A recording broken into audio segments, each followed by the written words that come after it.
नमस्कार विद्यार्थियों। हमने पिछले व्याख्यान में राष्ट्रपति के बारे में अध्ययन किया। उसी क्रम में कुछ तथ्य बकाया हैं, उनको भी हम इसमें लेते हैं। जैसे राष्ट्रपति के पदत्याग का मामला है, उसमें 5 वर्ष से पहले भी पदत्याग किया जा सकता है।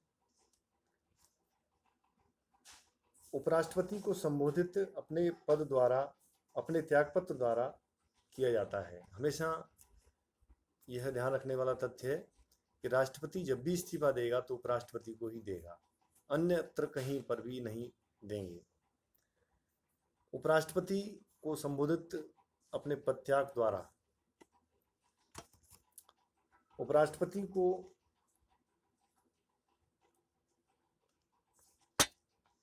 आगे इसमें देखते हैं। महाभियोग द्वारा हटाए जाने पर अनुच्छेद 56 एवं 61, महाभियोग द्वारा भी इसको हटाया जाता है। इम्पीचमेंट बोलते हैं इसको अंग्रेजी में। केवल महाभियोग का एक ही आधार है कि अनुच्छेद 61(1) में संविधान का अगर अतिक्रमण किया है, सुपरसीड किया है कॉन्स्टिट्यूशन का, उस स्थिति में महाभियोग द्वारा राष्ट्रपति को हटाया जा सकता है। ये इसका पदत्याग का प्रावधान है। फिर है उपराष्ट्रपति, अनुच्छेद 63 में इसका उपबंध किया गया है। वह भारत का एक उपराष्ट्रपति होगा। अनुच्छेद 63 के अंतर्गत यह व्यवस्थित किया है। उपराष्ट्रपति का चुनाव संसद के दोनों सदनों के सदस्यों द्वारा होता है।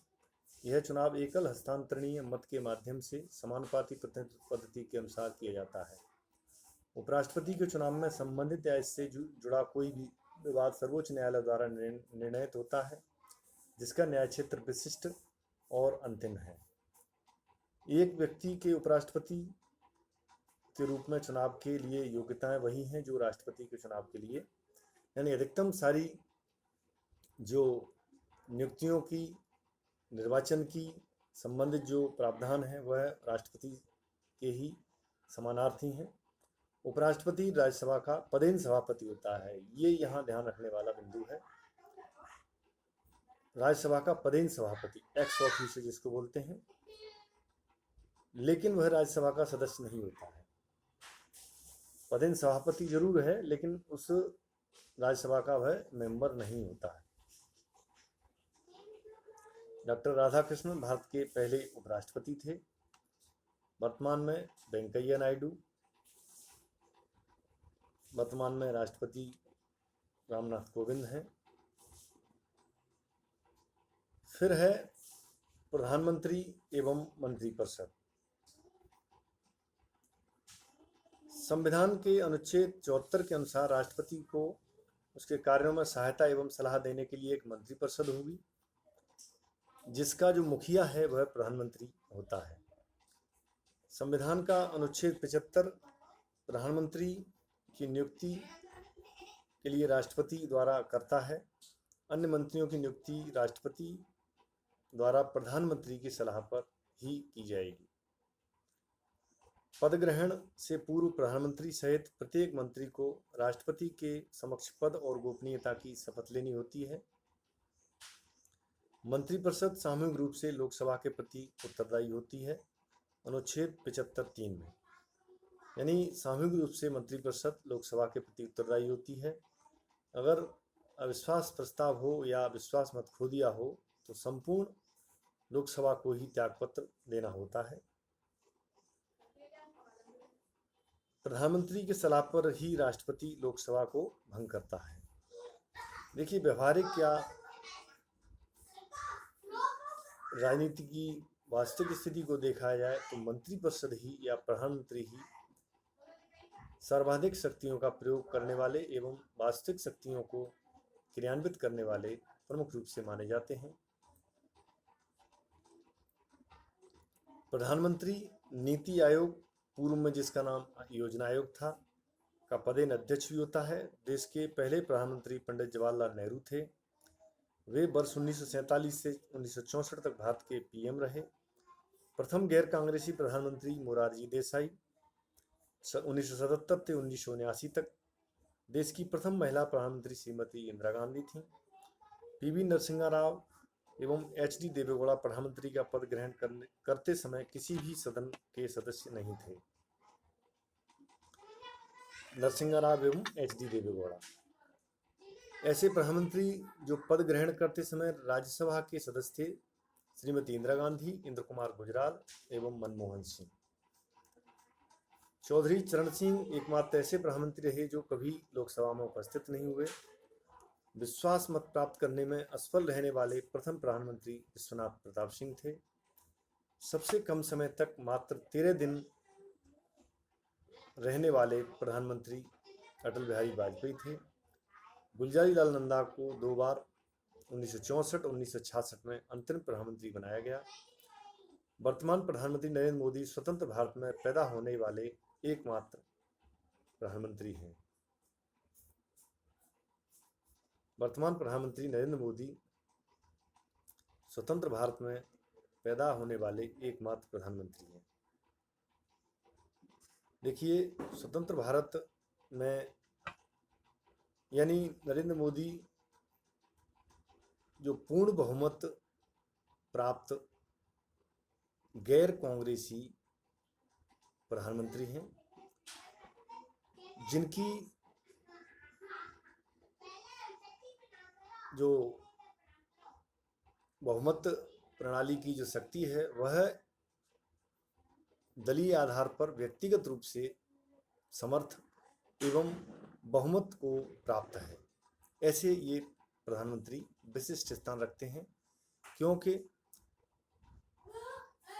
जो भी सरकारें बनती हैं वह कहीं ना कहीं अल्पमत होने के कारण या अल्पमत के कगार पर होने के कारण उनको मिलीजुली पद्धति दलीय के आधार पर सरकारें बनाने का अब तक का इस तरह का इतिहास रहा है।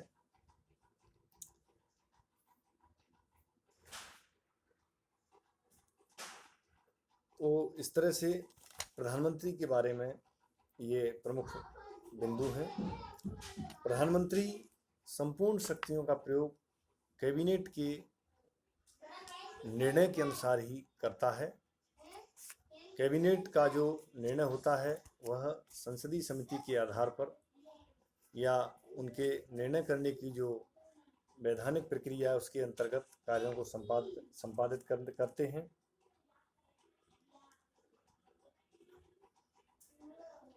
फिर हम आगे बात करते हैं कि प्रधानमंत्री का जो चुनाव है वह किस तरह से किया जाता है। ध्यान रखें, प्रधानमंत्री दल का बहुमत प्राप्त नेता होता है, यानी जिस दल को पूर्ण बहुमत प्राप्त हो वह संसद में अपना बहुमत प्रस्ताव रखता है। उसको पारित होने के बाद वह अपनी शक्ति परीक्षण में सफल होने के बाद प्रधानमंत्री बनते हैं। राष्ट्रपति पर इस बात का सूचना देनी होती है कि अमुक पार्टी के मुखिया को, अध्यक्ष को, उस दल के नेता को पूर्ण बहुमत प्राप्त है, चाहे वह व्यक्तिगत पार्टी का हो या अन्य दलों से मिलजुल कर के हो। कोalition गवर्नमेंट जो बनी रही अब तक उनमें देखा हमने, उसके आधार पर वह राष्ट्रपति के समक्ष हस्ताक्षर युक्त प्रस्ताव प्रस्तुत करते हैं और उनको फिर राष्ट्रपति द्वारा आमंत्रित किया जाता है विश्वास मत हासिल करने के लिए।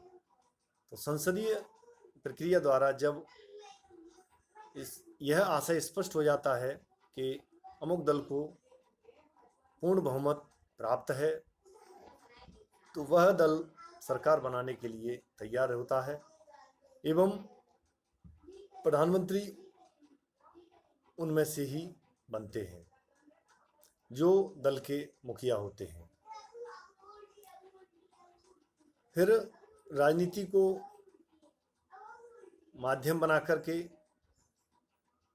जनता का मत हासिल करके अपने आप को राजनीतिक शक्ति प्राप्त करके और सरकार चलाने के लिए तैयार होते हैं। जन कल्याण हेतु विभिन्न प्रकार के इस तरह के कानूनों का निर्माण करना संसदीय प्रक्रिया के अंतर्गत आता है। प्रधानमंत्री कैबिनेट का गठन करता है, मंत्रिपरिषद बनती है, उस मंत्री परिषद के विस्तृत रूप में ही मंत्रिमंडल समाहित रहता है, जिसको कैबिनेट कहते हैं। उस कैबिनेट के द्वारा ही महत्वपूर्ण निर्णय लिए जाते हैं जो कि राष्ट्र हित में संपन्न किए जाते हैं। इस तरह से प्रधानमंत्री का विधायी शक्ति के प्रयोग में प्रबंध किया गया है भारतीय संविधान के अनुसार। धन्यवाद।